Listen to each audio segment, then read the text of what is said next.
Hello viewers, welcome to our channel. आज की video हम आपके लिए लेकर आए हैं पेरीमीटर ऑफ अ शेप। इस वीडियो में हम सीखेंगे बहुत ही आसान भाषा में कि किसी भी शेप का पेरीमीटर हम कैसे निकालें। तो चलिए वीडियो शुरू करते हैं। सबसे पहले तो हमें ये जानना बहुत ज़रूरी है कि पेरीमीटर होता क्या है। Formula of a perimeter of a shape. Perimeter होता है sum of length of all sides of a closed plane figure. मतलब एक जो फिगर है, प्लेन जो शेप है, उसके सारी साइडों का जोड़ मिलाकर जो आपका उत्तर आएगा वो ही पेरीमीटर होता है। कहने का मतलब अगर एक पार्क है, जैसे आप जहाँ रहते हैं वहाँ आसपास कोई पार्क तो होगा, किसी भी शेप का पार्क होगा। आप अगर उस पार्क की बाउंड्री पे चारों तरफ चक्कर लगाते हैं तो वो उसका पेरीमीटर कहलाता है। यानी अगर हम उसकी लेंथ ब्रेथ जोड़ दें उस पार्क की, चाहे वो किसी शेप का हो, स्क्वायर हो, रेक्टेंगुलर हो या ट्रायंगल शेप में हो, अगर आप उसकी सारी साइड्स को जोड़ कर दें तो वो उसका पेरीमीटर निकलता है। तो इसे ही पेरीमीटर कहा जाता है। इसकी हमें ज़रूरत बहुत जगह पड़ती है। आगे आने वाले क्वेश्चंस में एग्जाम्पल्स के थ्रू आप अच्छे से समझ जाएंगे। तो चलिए देखते हैं डिफरेंट शेप का पेरीमीटर आप कैसे निकाल सकते हैं। मान लीजिए एक ट्रायंगल दे रखी है जिसकी एक साइड है ए, दूसरी साइड है बी और थर्ड साइड है सी। तो हम इसका पेरीमीटर कैसे निकाल सकते हैं? जैसा कि हमने आपको पहले ही बताया कि पेरीमीटर क्या होता है, sum of length of all sides of a closed plane figure. यानी इसकी साइड्स क्या हैं? एक साइड ए है, एक साइड बी है और एक साइड सी है। जब हम इसकी सारी साइड्स को जोड़ कर देंगे या ऐड कर देंगे तो हमें पेरीमीटर ऑफ ट्रायंगल मिल जाएगा। जैसे कि perimeter of triangle is equal to sum of length of all sides, that means A plus B plus C. Okay, चलिए हम एक एग्जाम्पल के थ्रू समझते हैं। Find the perimeter of a triangle having dimensions as a is equal to 10 centimetre, b is equal to 5 centimetre and c is equal to 18 centimetre. तो अब हम इसका पेरीमीटर कैसे निकालेंगे? जैसा कि हमें पहले से ही पता है, इस शेप का पेरीमीटर निकालने के लिए इसकी सभी साइड्स की लेंथ को हमें जोड़ देना है। जैसा कि हम देख पा रहे हैं, एक साइड है 10 सेंटीमीटर, एक साइड है 5 सेंटीमीटर, एक साइड है 18 सेंटीमीटर। तो चलिए अब हम इन सभी साइड्स को ऐड करते हैं। फॉर्मूला लगाएं, sum of length of all sides, perimeter is equal to A plus B plus C.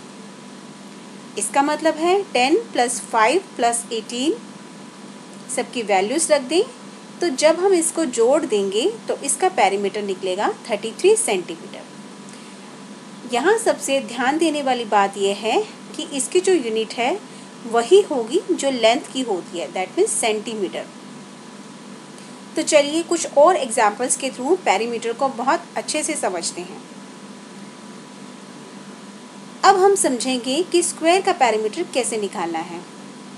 For example, this is the shape of a square having length as 4 centimetre. कहने का मतलब ये एक square shape है जिसकी एक side की length है 4 सेंटीमीटर।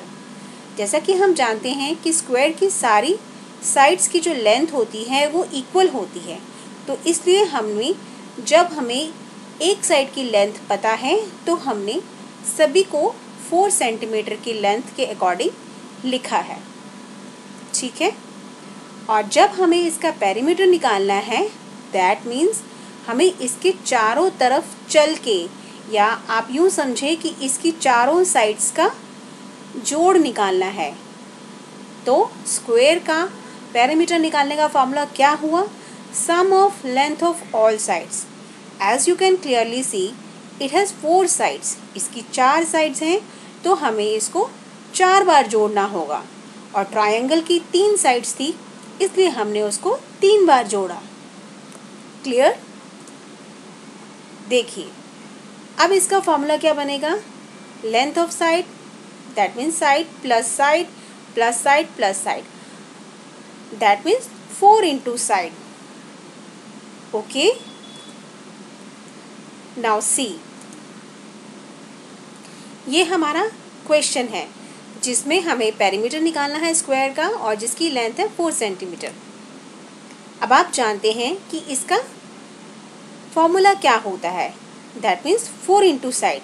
या तो आप इसकी सभी साइड्स को जोड़ दें, यानी अगर ये स्क्वायर है या भी कोई और शेप है उसकी सभी साइड्स को जोड़ देंगे तो पेरीमीटर आ जाएगा. नहीं तो आप इसे याद भी रख सकते हैं कि स्क्वायर का पेरीमीटर निकालने का फॉर्मूला होता है 4 into साइड. तो इस तरीके से पेरीमीटर हो जाएगा 4 into 4 दैट मीन्स 16 सेंटीमीटर. तो है ना बहुत आसान. तो चलिए अब कुछ और एग्जाम्पल से समझते हैं. अब देखते हैं कि पेरीमीटर ऑफ ए रेक्टेंगल क्या होता है. अब जैसा कि हम जानते हैं स्क्वायर में सारी साइड्स इक्वल होती हैं, रेक्टेंगल में ऐसा नहीं होता. रेक्टेंगल में जो लंबाई मतलब लेंथ और चौड़ाई दे रखी होती है उसमें सिर्फ आमने सामने की ही भुजाएं जो होती हैं बराबर होती हैं. कहने का मतलब पैरेलल साइड्स आर इक्वल, यानी लेंथ के पैरेलल कौन सी है, ये लेंथ सामने वाली. लेंथ एंड लेंथ, ये भी लेंथ है ये भी लेंथ है, तो इसका मतलब ये दोनों साइड्स इक्वल होंगी और ब्रेथ एंड ब्रेथ ये इक्वल होंगी. रेक्टेंगल में और स्क्वायर में यही डिफरेंस है. रेक्टेंगल की पैरेलल साइड्स इक्वल होती हैं और स्क्वायर की ऑल साइड्स इक्वल होती हैं. तो पेरीमीटर ऑफ ए रेक्टेंगल निकालने का फॉर्मूला क्या हुआ, sum of length of all sides. That means length plus breadth plus length plus breadth. That means यहाँ पे लेंथ कितनी बारी अपीयर हुआ है, 1 2, तो हम इसको 2 लेंथ लिख सकते हैं और breadth plus breadth that means 2 breadth. इसका मतलब है 2 लेंथ प्लस 2 ब्रेथ. इसमें से अगर हम 2 कॉमन बाहर निकाल दें इसका मल्टीपल, इसका मतलब है twice of length plus breath. तो यही रेक्टेंगल के पेरीमीटर निकालने का फॉर्मूला है. आप इसको याद रखें तो बहुत अच्छा होगा. नहीं तो सिर्फ इतना याद रखें कि sum of length of all sides. अगर आप फॉर्मूला लर्न करते हैं तो आपको कैलकुलेशन करने में आसानी होती है.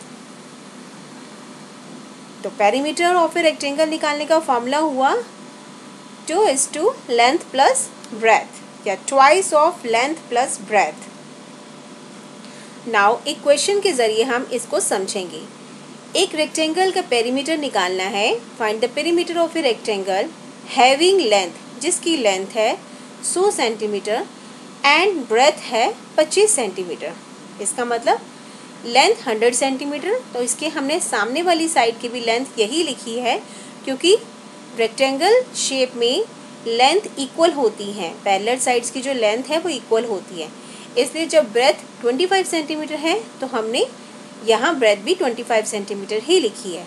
तो चलिए हम इसका पेरीमीटर निकालते हैं. फॉर्मूला है 2 is twice of length plus breadth या 2:2 लेंथ प्लस ब्रेथ. नाउ आप सभी की वैल्यू यहाँ पे रखेंगे 100 + 25. Now 2:1 125 and the answer is 250 centimetre. अब ये आपका पेरीमीटर हो गया रेक्टेंगल शेप का. Okay, clear. चलिए अब एक और एग्जाम्पल देखते हैं. कभी कभी हमें क्वेश्चंस इस तरीके से भी आते हैं कि what will be the cost of fencing around a rectangular park of length is equal to 100 metre and breadth is equal to 30 metre. मतलब एक रेक्टेंगुलर पार्क दे रखा है और उसको आपको चारों तरफ से फेंसिंग लगानी है.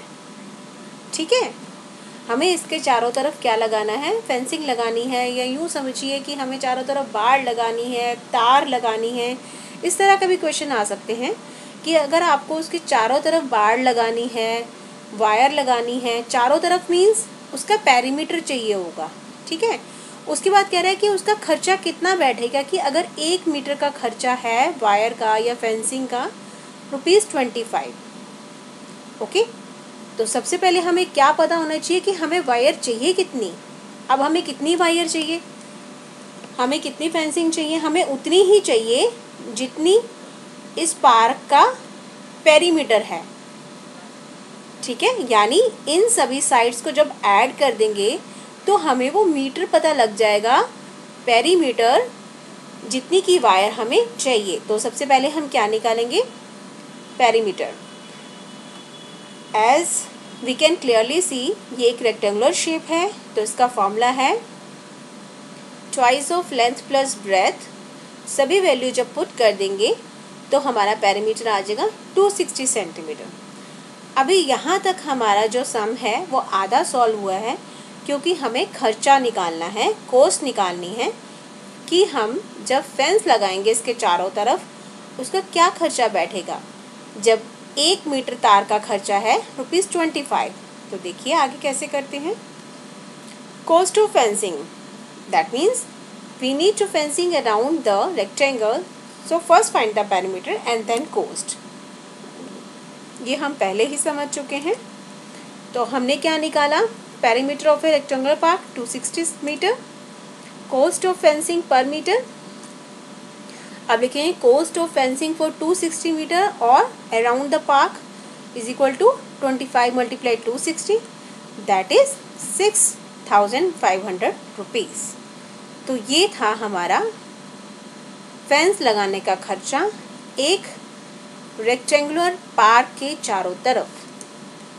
तो चलिए अब हम देखते हैं एक और फिगर, पेंटागन। पेंटागन मीन्स जिसकी 5 साइड्स हैं।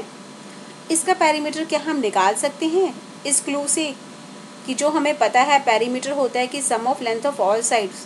यस, हम निकाल सकते हैं किसी भी क्लोज्ड शेप का हम पेरीमीटर निकाल सकते हैं by knowing only this formula that you need to add only all the sides. Means आपको सभी साइड्स को ऐड करना है। जैसा कि हम देख सकते हैं कि पेंटागन में 5 साइड्स हैं और हमें इसकी लेंथ दे रखी है। तो हम इसका पेरीमीटर कैसे निकालेंगे, length of all sides, sum of length of all sides. By mistake this is a typing mistake, sum of length of all sides. Okay, तो अब देखिए पेरीमीटर की साइड दे रखी थी 10 centimetre, 4 centimetre, 6 centimetre and 5 centimetre and 8 centimetre. तो जब हम इन सभी साइड्स को ऐड कर देंगे तो हमें पेंटागन का पेरीमीटर निकल आएगा। ओके, तो ये था आज का हमारा पेरीमीटर का टॉपिक। शेप्स के सभी शेप्स का हम लोगों ने पेरीमीटर निकालना सीखा है। आई होप आपको ये वीडियो अच्छी लगी हो। अगर आपको ये वीडियो अच्छी लगी हो तो प्लीज़ इसे लाइक करें, हमारे चैनल को सब्सक्राइब करें और ज़्यादा से ज़्यादा शेयर करें। Thank you for watching.